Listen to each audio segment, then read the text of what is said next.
Coming straight off REST APIs and looking at GraphQL, it can be a little bit confusing because with REST APIs, we're querying specific endpoints for specific chunks of data. But with GraphQL, we're defining a sort of generic information resolver. And when we look at this bunch of code here, we're looking at it probably with the eyes of a REST API where we're defining an endpoint. But the magic is actually happening one level up over here. So we're actually adding to a list of pre-made resolvers that resolve types. So inside GraphQL, hidden from us, there are a bunch of pre-made resolvers that do a bunch of stuff, like resolve strings and integers. So GraphQL is going to cascade or traverse through your query tree, trying to look up resolvers by type. So here we've got our top level query and our get books. So we're going in here, our type is query, and the subtype is then get books. And we're ending up here to ID.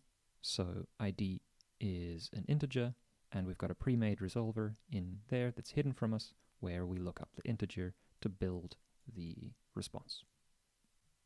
The cool thing is you can kind of see this in action. So right now, because all of our types within book are known, we don't have to do anything fancy to get GraphQL to resolve them. So in our imaginary application over here, where our books have indexes starting at 0, let's imagine that this was a shared database and we couldn't go and edit that, but we actually wanted in our front-end application our IDs to start with 1. What we can do is go and sort of overwrite this pre-existing resolver chain for book.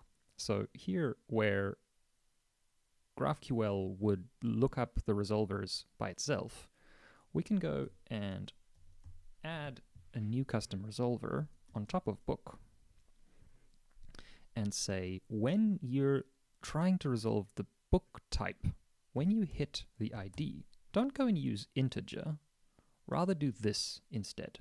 So to get an idea of what's happening underneath there, first let's just log that out to console. So now when we try and resolve book, when we hit ID, instead of doing anything, we're going to log root, args, and context so that we can take a look inside there and see what the bits and bobs are doing. Save that, restart the server, go to the dashboard, run the query. And okay, so right now our ID is null, but that's fine because we didn't return anything here. We just printed something to the console, and this is what our root looks like. So we've got our ID. So we can come in here and we can return our root.id +1. So now in the resolver chain, when GraphQL was looking up how to resolve book, when it hit ID in the past, it would have just resolved that with the built-in resolver for integers. Now, we've told it to, instead of doing that, when you hit book, when you hit ID, go do this instead.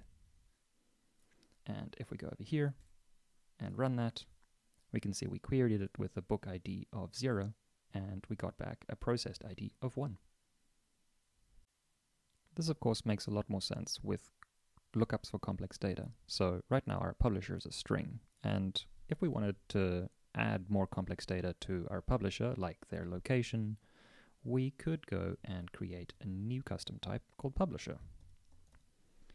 And for our publisher, let's say each publisher has a name and a location. Both of those are string.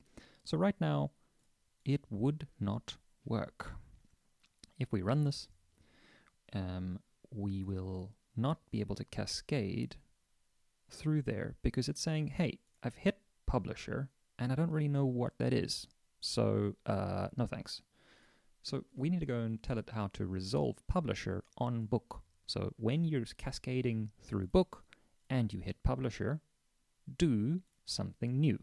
So instead of overwriting our ID, let's go and add a publisher resolver to our resolver chain that does something slightly more sensical. And hopefully, when Right, because publisher now is complex data, and if we add publisher here and add our name and location, hopefully we should see our updated information.